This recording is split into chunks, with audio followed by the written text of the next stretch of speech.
Good morning, grade 7s. We are starting a new unit today. The technical name for this unit is Measures of Central Tendency. I, however, just like to call this unit Statistics. It's less of a mouthful. Really what this unit is about is analyzing numbers. Okay. Most of the time when we're using statistics, we analyze real life numbers. And when we talk about measures of central tendency, what we really mean is we're looking for what the normal or average number in a group would be. So for example, say we're talking about the average age of a grade 7 student. We might have some grade 7 students who are as young potentially as 11 or maybe even 10 if they moved ahead really early in school. We might have some grade 7 students who are as old as 14 perhaps. But really, the average age of a grade 7 student is 12 years at the beginning of the year and 13 years by the end of the year. Okay, so that's what we call an average. It's a central tendency. Okay, it's the most likely outcome. All right. Now, the thing is, there's more than one way to calculate the measure of central tendency.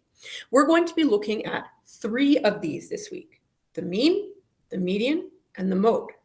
However, your assignment is set up specifically so that you are going to be calculating the mean first. So we have this first column here is all questions on the mean. And so this tutorial video is just on calculating the mean so that you don't have all 3 of these things whirling around in your head at once, okay?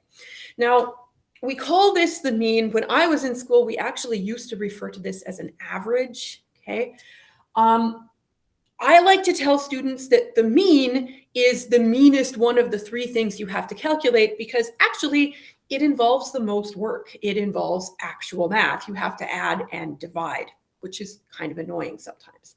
In order to calculate a mean, first you need what we call a data set, which is a set of numbers.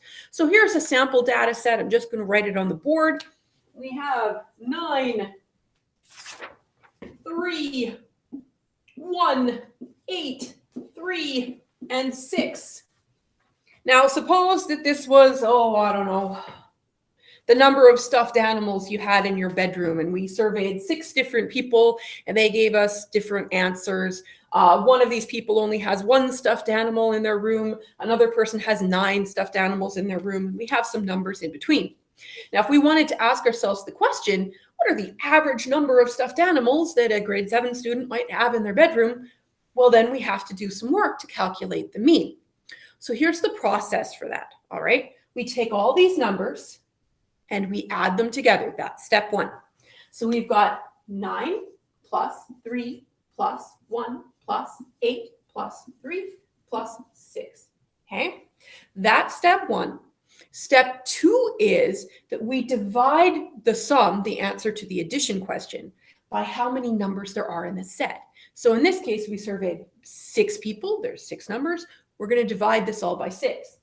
Notice, again, I'm using that slash for division. I really want you to get used to seeing that a lot, okay?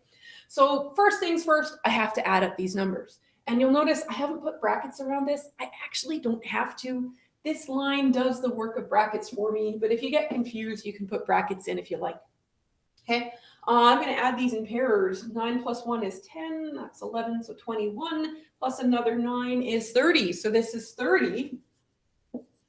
And if I divide that by 6, well, if you know your times tables, you can think to yourself, okay, 6 times what is 30? 6 times 5 is 30. So 30 divided by 6 is 5. Okay, always helpful to have memorized our times tables here. So in this case, the mean of this number set is 5.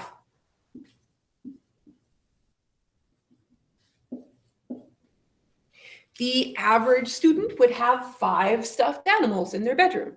Now, the mean isn't a perfect measure of central tendency, but we're not going to talk a lot about that this week. We're going to talk more about that next week, why we would use which measure of central tendency when.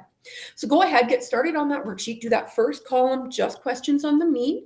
And then you can come back, watch the second tutorial video on the median and the mode, and do the second half of that worksheet. Enjoy your day.